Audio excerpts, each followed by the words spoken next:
a few months ago I had a decision to make. It was a choice of two lenses, the OM System 8-25 F4 Pro or the OM System 7-14 F2.8 Pro.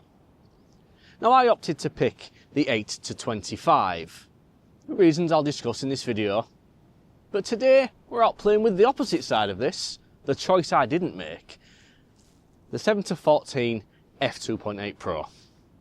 Let's compare the two lenses and see which one is right for you. So let's start by talking about the lens that I did choose. This is the 8-25 F4 Pro.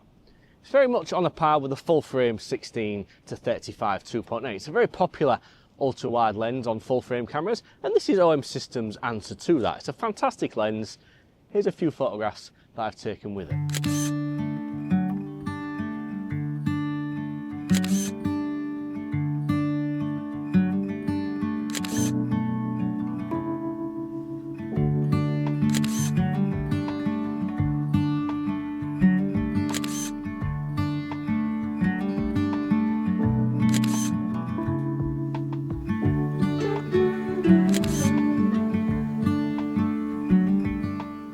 So okay then, why did I pick the slower of the two lenses? After all, F4 to F2.8 is a whole stop of light, and obviously in photography you've got to remember a faster lens is a better lens, but not always. It kind of depends on the use case. Now, I like to go out at night and do a little bit of astrophotography, but I have lenses for that. So when I was making my decision as to which ultra-wide micro four thirds lens to pick, lens speed didn't really come in as a factor, and I was kind of leaning more towards lens features and focal range. So like I've said, a 16-50 full frame field of view, a very usable ultra wide lens. This lens has filter threads. This lens zooms out a little bit, but that's okay, I can live with that. But the main thing was the focal length and the filter threads on the front. Let me explain. Right, so here we have the 7-14 on the camera. You can see it's all the way at 7mm, and we zoom into 14 and the lens doesn't extend. Now that's great for some people, but an extending lens, it's not really a factor for me. I don't really care for it, it doesn't really bother me. It's not going to stop me from buying a lens. The thing that did stop me from buying the lens was the front of the thing.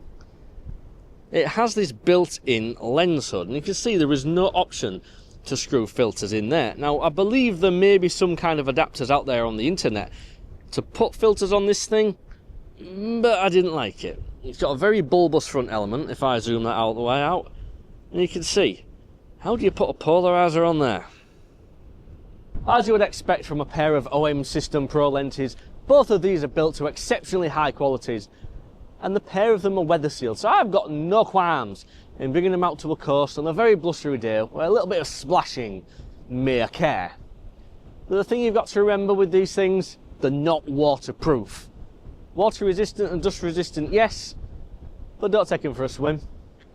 But I guess the proof is in the pudding, really, as they say, so I guess we'll take a photograph with the 7-14. I've taken plenty of photographs with the 8-25, and I can assure you that thing, you're not going to be disappointed if you buy it. It is sharp from corner to corner and in the centre. And the F4, it doesn't bother me.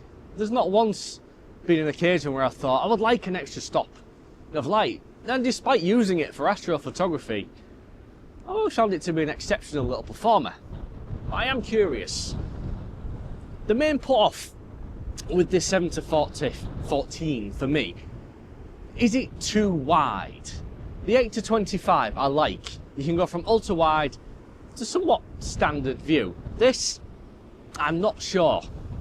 I'm not sure if 7-14 is too wide, but there's a fantastic concrete structure just behind you. We're going to take a long exposure photograph of it, or at least we're going to attempt to. So this is the concrete structure just off in the distance that I was talking about. We're just going to wait for the tide just to wash around it a little bit more. I have the 7-14 Pro on the camera, and we're going to get set up very, very shortly. Now, if you've seen any of my content before, you will know that I'm a big fan of long exposure photography. It's kind of my bag. Now, with this camera in particular, this OM System OM1 Mark II, I have no real worries about being able to do a long exposure without putting filters on. Because of the live comp mode or the live ND mode, I'll be able to work around it and be able to achieve the look that I want. The main issue I have is my lack of ability to do this. This is a polarizing filter. As I rotate that, you can see the difference it has, especially on the sky. This, I don't know. I rely on these quite heavily, and without the use of one, well, let's find out.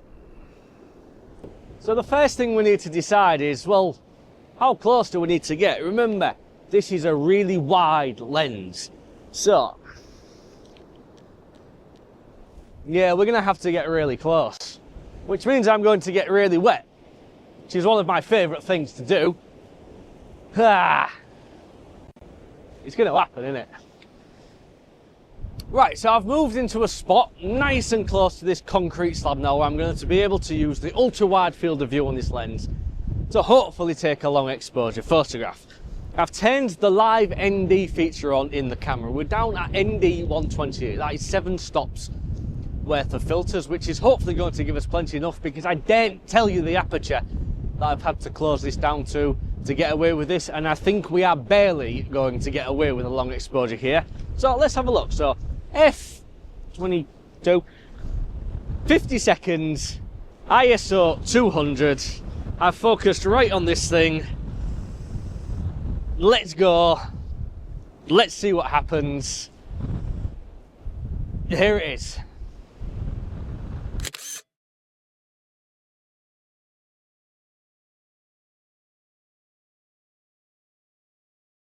Well, it worked. I would say barely, but it worked and it was possible. Okay, so elephant in the room. I'm trying to do 50-60 second long exposures in the middle of the day with a lens with no ND filters. I'm pushing this slightly towards the extreme end of what you would do with long exposure photography. Sunrise and sunset, this will be a fantastic performer at that time of day.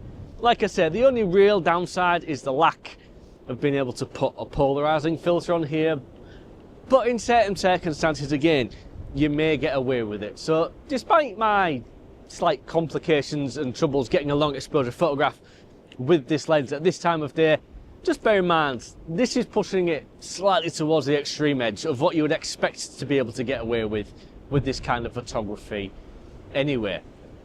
Now, the next thing I want to show you is just how close you can focus with a lens like this. Let's have a look. Let's see if we can find something in and around the beach. I'll just do a little bit of faux macro photography. You can get around 1 inch, 2 inches away from the front element of this lens and take a really sharp in-focus photo. So let's have a go. Let's just see how close you can get and how sharp it is. Bubbles, I think. I think we'll do bubbles. Right, so 7-14 on. Nice close focusing. Let's go have a look. Let's go see if we can get a macro-ish kind of photograph of some of the bubbles in the white water as it's coming towards the beach. Let's go, let's have a look. So, a patch of bubbles is appearing right in front of me right now, and they're all washing away. There's some, there's some, there's some, there's some, there's some, there's some, there's some, there's some, there's some. Aperture priority mode. Focus. Stop blowing away. Stop blowing away. Oh, we can get really bloody close. Let's have a look. Oh, yeah. Oh, that's fun. We just need to stop the reflections though. The reflections are killing it. So, let's find something else. Oh, there's a stone there. That should trap some. Where is it? There it is. Oh, the water. Oh no. Right, go.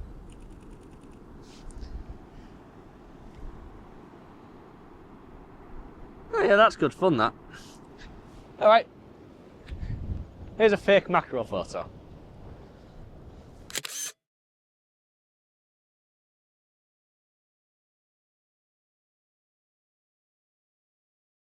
So the OM System 8 to 25, the F4 version, or the OM System 7 to 14, the F2.8 version. They both have pros, they both have cons, but which one's right for you? Well, I can't really tell you that, but what I can tell you is what is right for me and why. Having had a play with both of these lenses, the 8 to 25 is the standout lens for myself. I like long exposure photography. I like ND filters. I like polarizing filters. I like not shooting too wide. But that doesn't mean that this is the right lens for you.